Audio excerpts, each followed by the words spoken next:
Greetings, and welcome to another edition of the Verbally Effective Podcast. I'm your host, your double E, Ina Esco. And, this is the pod that intersects art, culture, politics, entertainment with a Memphis flair. And you did hear me say art because I have a beautiful young lady here with me today that I work with here at the Cossitt Library in Memphis, Tennessee. She is the artist in residence here. She's also a photojournalist and an interdisciplinary artist. Hey, Ariel Cobbert. Hey, Ina. How are you? I'm good. What you laughing at? I'm laughing at you.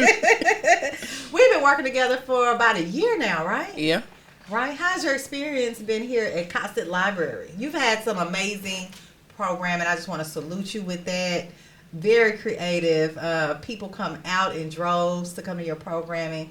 Tell me about your experience here at Cossitt. Let's start there. It's been interesting to say the least, but it's been fun to see the amount of people who really want to engage and expand their discipline, particularly photography.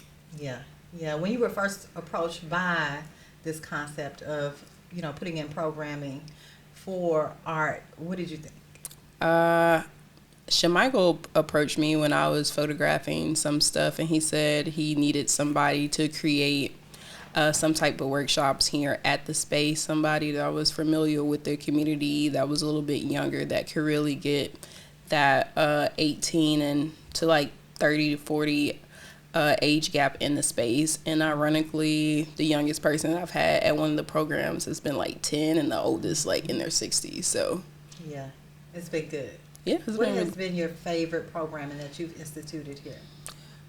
I don't have a favorite, but they've all been fun, and I really just enjoy seeing people come out and learn and create. When I have a photography series, it's usually like a 7-part series, and seeing somebody who didn't know how to work their camera to actually being able to make great photographs at the end. It really just serves. It really just shows how we're serving the community. Yeah, and that's what it's all about here, doing programming at the library. It's been interesting, but I have definitely been enjoying it. But like you said, the people that come to the workshops, I'm learning a lot about myself as a, professional or creative in what I do as well. But meeting them has really inspired me. Ariel, I'm not going to start with you. Let's segue. That wasn't a question. That was a statement. Ariel, let's start at the beginning, love. Let's start at the beginning. Where are you originally from? I'm originally from South Mississippi, Hattiesburg to be exact. Hattiesburg. Tell me about Hattiesburg. It's kind of like a retirement town. It's about 1 hour from New Orleans, so a lot of trips there growing up. But it was a decent place to grow up in. I have a pretty big family. Tell me about your family. I have 3 younger brothers and 3 younger sisters. I'm the oldest. Wow. The oldest. Yeah, I'm the oldest. So does everyone come to you for advice and things like that? Sometimes, not all the time. It just depends, but I'm around if they need me. They all know that.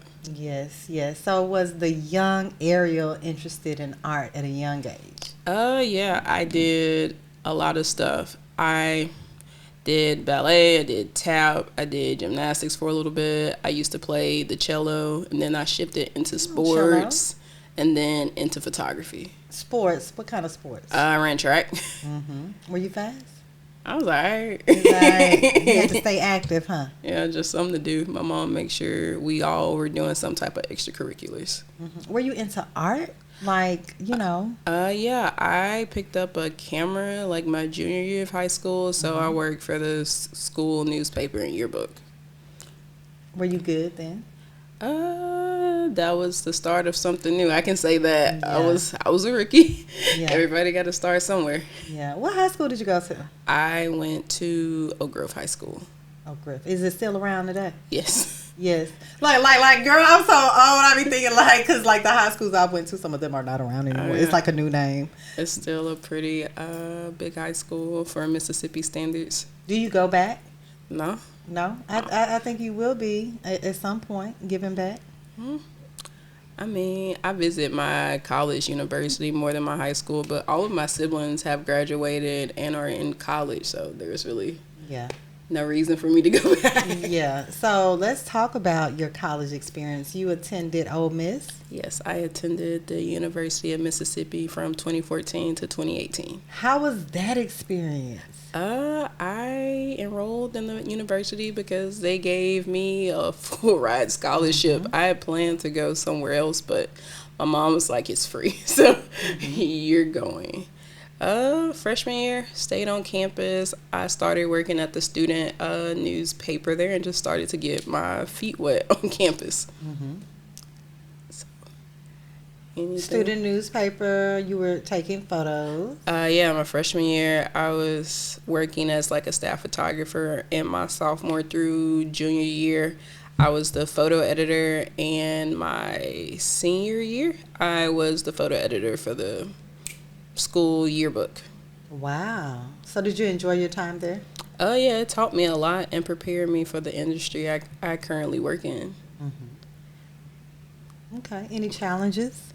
I think the craziest thing, well, not craziest, my campus, the University of Mississippi, through our NAACP chapter and Black Student Union, my university was the first Mississippi school to remove the old Mississippi state flag with the Confederate emblem from campus, and that kind of triggered all of the other colleges in Mississippi to also remove the state flag, and that eventually led to Mississippi getting a new flag. When that happened on campus, was that like a big deal? Did some students didn't want to remove? Like, was that really the hot thing on campus? It was a pretty big deal because we were seen as the flagship school of the state. It was the Black community on campus really stuck together to get it taken down. There were a lot of protests.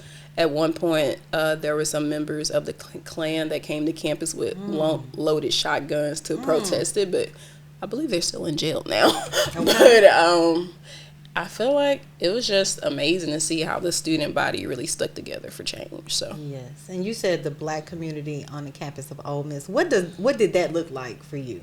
Was it a small community or? I mean, obviously we were the minority on campus, but there are people I met throughout my time there that are still some of my dearest friends today. So we were pretty tight knit, everybody.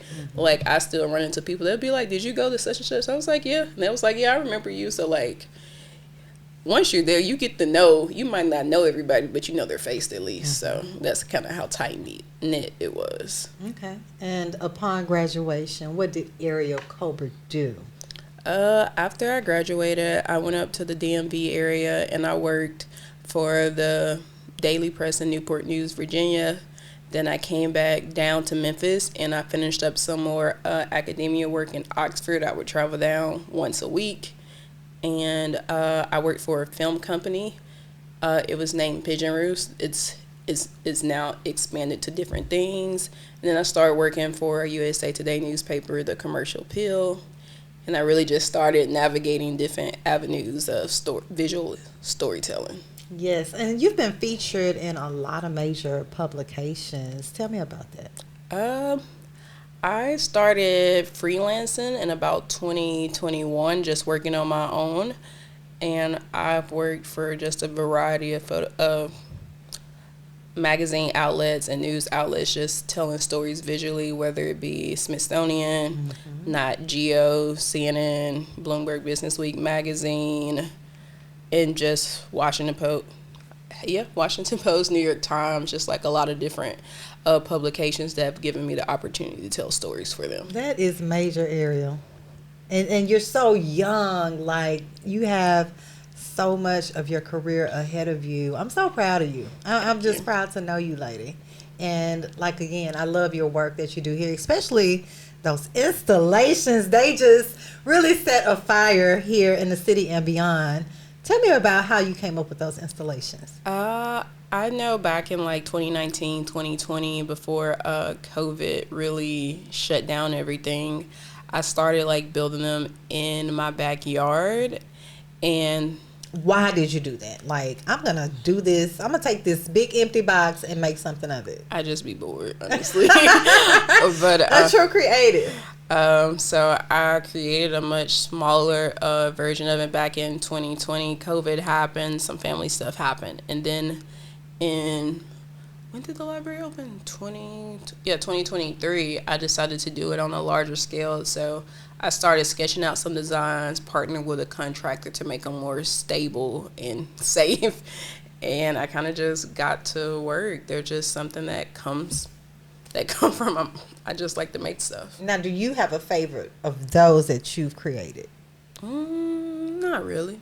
I like them all. I have some least favorites. What's your least favorite? I'm gonna see if that's my favorite. That was the one that had the disco ball in it. I liked that one. I feel like it could have been a little bit more polished, but working with limited materials. Mm-hmm. Do you feel like you're a perfectionist? I mean, I'm an artist. I'm sensitive about my stuff. Or whatever Erykah Badu said. Okay. Now, one thing that we didn't mention, like because you've worked with a lot of companies in different areas in this industry. I know you said you went to the DMV area, but you came back. Why did you come back to this side? My college advisor hit me up and said there was, with one of my minors, it was just some more academic work that she suggested that I do. So I just came back. I didn't want to live in Oxford, so I decided to live in Memphis because I only had to be in Oxford one day a week. Gotcha.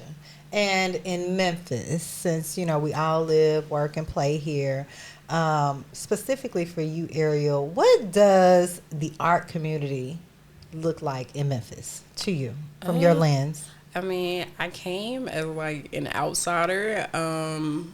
There was one way I got to meet a lot of artists. There was this event called Tuesdays, Toozda. I'm probably spelling it wrong.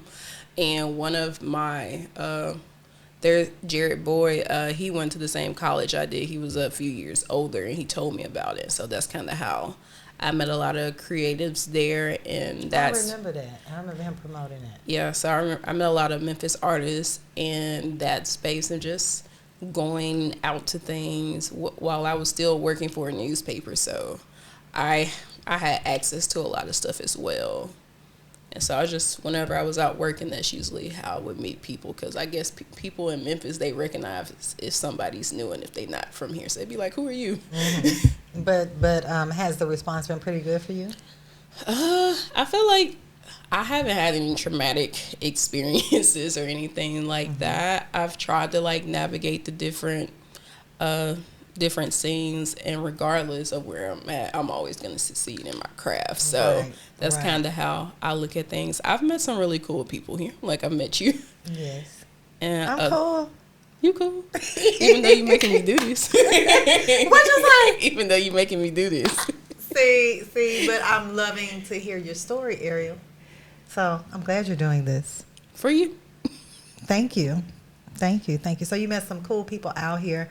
Tell me about where Ariel wants to take her career at this point, because you've done a lot so far.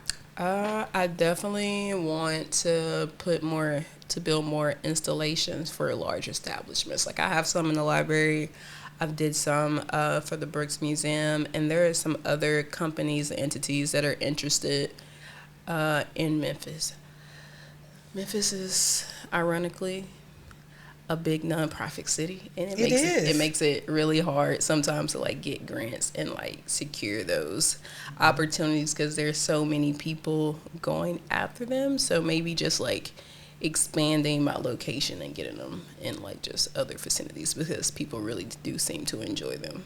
Yeah. Okay.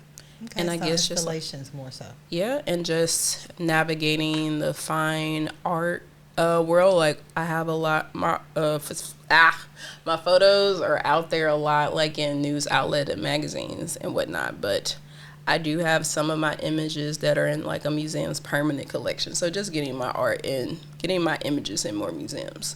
Mm-hmm. So you've already worked with the Brooks Museum and the Smithsonian. I photographed some stuff for one of their magazines back in 2021. But the Brooks Museum here in Memphis, Yeah, definitely. What other museums would you like to work with? any respectable establishment that would just like to see my work. Yeah. It's going to happen. Yeah. It's going to happen. How do you balance, the work that you do here? Because you are very focused and organized, proactive. Some things I wish I was more with my programming. However, with that being said, how do you balance your personal life with your career? I think I'm just really good at scheduling and just having a good balance. So, and I usually work ahead of time, like all of the programming that's about to start this week, I planned that like months ago. Mm-hmm. And so that's why it works. I think that's why it lays out so smoothly. Like, we have a 7-part photography series that I partner with Grind City Meet to bring people in. And so I've been like working behind the scenes to make sure that goes smoothly. With like my personal assignments, luckily I'm part-time at the library. This is not my full-time job or anything like that. So whenever I do have an assignment, I'm just like, hey, I gotta go. Mm-hmm. And I just kind of have like boundaries set to just make sure everything runs smoothly. And I'm just a really organized person. You are. And I applaud that. Have you had a mentor? I've had several mentors along the way. During college, one of my old professors, Alicia Steele, she's the professor that really helped get my website together. Like, that was one of my assignments throughout college. My senior year was like just build my website so it looks polished. And I still get peer reviews now. A couple of weeks ago, I was one of the New York Times portfolio reviews, where you get to meet with a bunch of different editors across the country. And you have to apply online. And I think for the day I picked, there were like over 2,000 people that applied for the portfolio review, and I was one of the 80 people selected. That's awesome. For the virtual session. So I got to talk with the photo editor from Rolling Stones, New York Times, and just like 2 other entities. I can't remember the name of them right now, but so you have these other professionals that are looking at my work and going over things. So I'm always getting peer reviews because there's always something I can tighten up on or have more polished. Now, do you ever mentor others? I mean, in a sense, that's what these workshops are for. And I currently work with CAM. It's a summer fellowship for high school kids. It was founded by Derek Folger, an amazing artist that's from Memphis. And we pretty much work with high school kids to pretty much like for them to learn about art and polish up their portfolio. I know they teach them about balancing money as an artist, pretty much just mentoring the next generation. Mm-hmm. And so I do that, and I'll just like the programs here, even though some people are like old enough to be my parents, I still give them try to give them the tools they need to succeed. Yeah. Any challenges as a Black woman in this industry that you are in, have you experienced?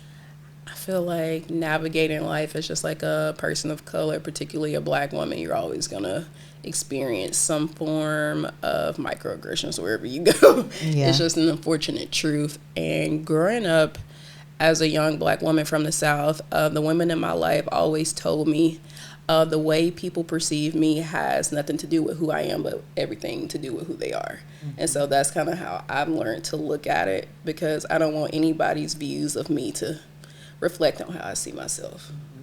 And there have been times I showed up to assignments, people have either thought I was an intern or it was like, oh, I was expecting a man, but I just brush it off. And there have been plenty of times where I'm on set, I might be the only Black person or the only Black photographer or the only woman photographer.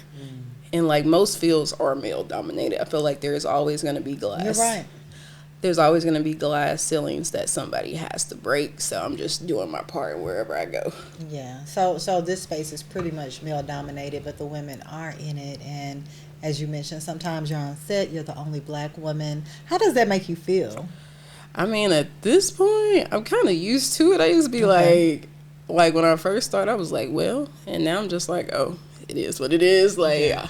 and I just carry myself accordingly and get my job done because I can't spend too much time worrying about that or I won't be able to complete my work. Yeah. But if I do see anything that's misrepresentative of like people of color or whatever we're doing, I'm be like, no, you don't have to cut that out. Yeah. How can we get more Black women in this space? With journalism, traditionally speaking, I know most organizations usually hire people that have like some type of journalism or communication degree, but college is really expensive. So I know some organizations are looking to hire photographers outside of like having those traditional pieces of paper, but I'm trying to really think because I took the traditional. route. I took the traditional route, and that did help me meet people and get into the space. But there are ways you can still tell stories and pitch them to news organizations, or just tell stories and maybe pitch them to like museums or different type of editorial ways. It doesn't always have to be traditional by any means. Okay. Who are some artists in your space that you look up to? I am so bad with names, but I do follow like a lot of women on social media that are photographers. Like, if you're trying to find a bunch of photographers, like particularly Black women, you should follow Black Women Photograph on Instagram. There's this whole organization like that's built around like Black women photographers. And like I know they have meetups. You can sign up to be a part of the organization. I'm also I'm part of Diversify Photo. It was created by a photo editor at New York Times named Brent, where it's just like if you're looking for like a list of different photographers that are POCs in different states, like you can go down that list and find people. But I would just say, depending on what type of art you create, hop on Pinterest or any of the social media platforms and just find people that create art that you like or you want to create or are inspired by. That's kind of how I find people. Gotcha. Now, I know you from Hattiesburg, Mississippi, but we about to get real Memphis. I need you to repeat after me, okay? Lord. In your best Memphis voice, okay? I ain't got it. Repeat after me. Amen. Say mine. Amen. Say mine. I needed to come from the gut. Y'all too One loud. more time. Y'all too loud. She for said me. we too loud. One more time. Ariel, I need you to be a little louder. Amen. Say mine. Amen. Say mine. Okay, we'll take that. This is a moment of transparency between you and I simply want to know, Ariel, what do you like to do outside of the art world? What does Ariel like to do? I like going on walks in parks with my dog, just like being outside and being active. I like to travel. Travel. Let's talk about travel. Where do you like to go? During college, I studied abroad a lot, so I spent some time in Zimbabwe, Zambia,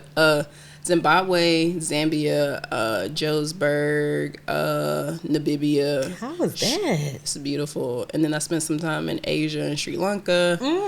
I really like Puerto Rico. Plan to go to Europe next year because I've been to Africa and Asia, but I've never been to Europe. And yeah, Puerto Rico is probably one of my favorite places. I'll probably retire there. And I'm still waiting on my invite on a travel trip, on a girl trip soon, okay? Because I know, we often talk about your travels. I know you went to, and this is just stateside, you saw Beyonce how many times? I only saw her once. You saw her one time, but that was a pretty big deal. Yeah, it was cool. I'm glad I went to go see the Renaissance show. It was really good. If I'm gonna spend money on an artist, I like to know I'm getting my money's worth. Like you get to see a full production. Yeah, and you know what, Ariel, you have your own sense of fashion too. I love how you create with your fashions as well. Do you often hear that from people? Sometimes I just put on. I'm an artist, so I just put on what I feel that day. Yeah, and I like to be comfortable, but like. Okay. Yes, ma'am. Well, I appreciate you for coming on the Verbally Effective Podcast. See, that wasn't so bad, was it? I want you to let the audience know how they can continue to follow Ariel Cobbert's journey and how they can participate in the programming here, as you are the artist in residence for all things photojournalist, art, interdisciplinary. See how I say that word? Lord have mercy. My website is arielj.cobbert.com. My Instagram is Ariel J. Cobbert. I'm pretty sure it's my name throughout all social media platforms. You can find any programming I'm doing on my social medias or Cossitt Library social media. This month we have a 7-part photography workshop series. We'll be having a film photography workshop, automotive, long exposure. We'll be teaching people how to work their cameras. There'll be an editing section, photo walk, all the above. You can find it all on my social media or Cossitt's. And I need to schedule some time with you, because you know that camera I have, that EV10. You need to come on to the workshop where there are people that are going to actually teach you how to work your camera. I do. Any final words for someone out there that would love to do what you're doing right now in your career? Any advice for, these young ladies and gentlemen? Just keep pushing there. Keep looking for opportunities, internships, art residencies, fellowships, all the above. There are a lot of opportunities, and you just got to keep pushing until all it takes is one yes. Yes, it does. Well, thank you so much, Ariel Cobbert. We have enjoyed our time with you here in Memphis. Hopefully you'll stay long. But I know you have your sights set on bigger and better. I mean, we're not meant to stay in one place. That's true. But once again, I really, really love the work that you're doing here, and keep up the great programming that you have here at Cossitt, and everything that you're doing outside of that has been, so creative and innovative. So salute to you, Ariel. Thank you. You're welcome. Once again, I want to thank my guest, Ariel Cobbert. She is the photojournalist, interdisciplinary artist in residence here at Cossitt Library. Make sure you guys follow her journey and add her on social media. Hit her up if you have any questions. Thank you once again for tuning in to the Verbally Effective Podcast with your double E, Ina Esco. Hit that subscribe button on that Ina Esco YouTube channel, and follow the pod on all social media platforms at Verbally Effective.